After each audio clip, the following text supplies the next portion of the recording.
What's up, guys? It's John Dominique, the Soul Proponent. Today I want to talk about the belief in belief. On the path to the soul, there's this contention, there's this friction, there's this conflict between the ego, identity, personality, and the true identity, the soul. And most people don't question this. Most people aren't aware that it's a thing. Most religions don't talk about it. People tend to want to sweep it under the rug because it's inconvenient. But it's very important that we address this issue, which is the belief in belief. It's important because we need to challenge our foundations. We need to see what the truth is and see what the entire truth is, and not sweep it under the rug like most people want to do. This is a very tender area. It's very painful and very sensitive area for most people, for everyone, for humans in general, because humans depend on the thought process. They depend on concepts, and they depend on the belief in beliefs. And if we think about it and look at it closely, we can see that there's something, something very desperate, something very important, something of utter significance that the ego, identity, personality is trying to accomplish with its belief in beliefs. It has to hold on to its ability to think, its ability to grasp, its ability to attach and fixate itself on something. And at the root of it is the belief in beliefs. We have beliefs because we're trying to build a foundation. We're trying to find some sense of security in a world that seems tumultuous. It seems there's no steadiness. There's nothing to hold on to. And that's what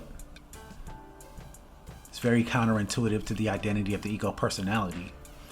The change, that the idea that there's always change.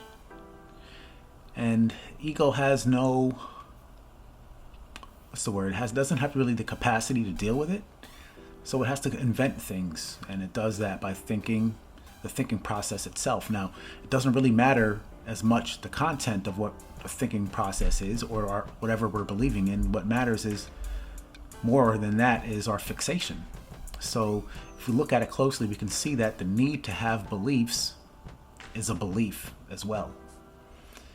And what's the need to have beliefs? The need to have beliefs is that there's an underlying emptiness, an underlying nothingness, an underlying sense of loss, a sense of nothingness, a void that most of us are trying to not feel. We're trying to get away from this black hole. It seems like there's this death. If we were to let go and stop believing in our beliefs, we would face this emptiness. And again, this is a very sensitive area. No one wants to go near it, and we have to be very careful here, because this could reinforce the sense of identity. It'll get stronger and say, oh, I never want to feel that again, so let me double down on my efforts to believe in beliefs. So we need to watch that and see that without judging it, and just continue to watch it, and then continue on the path of the soul, which is seeing more of the truth, seeing more of the falseness of our beliefs, and the reasons that we need to hang on to these beliefs, and the actual content of the beliefs, why we're hanging on to these beliefs, why it's so important we hang on, why it feels like a matter of life and death. It feels like a matter of survival. If we don't have our beliefs, we don't feel we'll survive. We'll feel like there's no value in life. We need to challenge this. It's a lifelong pursuit. It's a journey. We have to do little by little. We can't just do it all at one time. And again, a lot of people just, it's easier to just go back to the way it used to be. I'd rather just, believe in this religion because I trust whatever everyone else, this is what everyone else is doing, and I think this is what's best. And that's in the short run, it might be good to do that, to have something to hold on to believe in. That's why, Christianity, the traditional ideas of Christianity, that's why these are so popular. Nobody wants to go any deeper than what's on the surface. And if we challenge these ideas, mostly traditional Christianity, we'll see that there's nothing underneath them. They're based on nothing. There is emptiness, and we can experience this for ourselves. We can check for ourselves. But people don't want to do this type of work. People want something else. They want something easier. So we need to look into this deeply and challenge ourselves and see what is so important about our belief in beliefs. The belief in beliefs itself sounds like a conundrum. It's a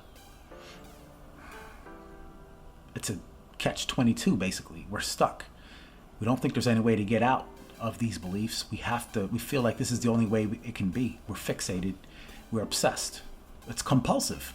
And you can watch the compulsivity of the ego personality. Its feverish attempts to hang on to its belief in beliefs, whatever the content of the beliefs are, it doesn't matter. It's always hanging on to some type of belief. And it's always going through the mental process of thinking. And that's it's the direct antagonist, the direct opposite of the truth, which is emptiness, nothingness, the void of stillness. And the ego has to avoid this at all costs, and you can watch this in ourselves.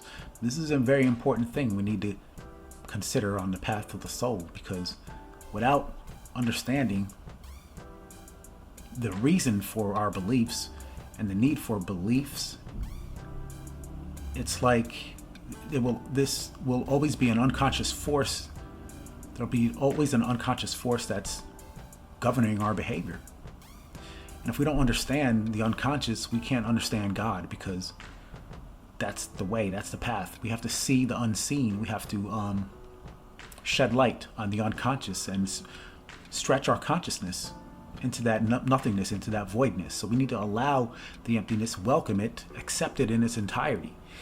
And again, this is not going to happen overnight. This is a lifelong practice. Maybe it's not for everybody, but for the people who are ready and willing, the rewards are great. So the belief in beliefs is something very important we need to just be aware of, first of all, and then second of all, we know we can take active steps to allow transformation to happen, so that the beliefs and beliefs won't govern our behavior. We won't be so fixated on it. We won't be as attached to it if we continue to work and to just watch the falseness of it all, and to just accept the truth. There's a deeper truth than what we usually are aware of on the surface of our lives. It's John Dominique, the Soul Proponent.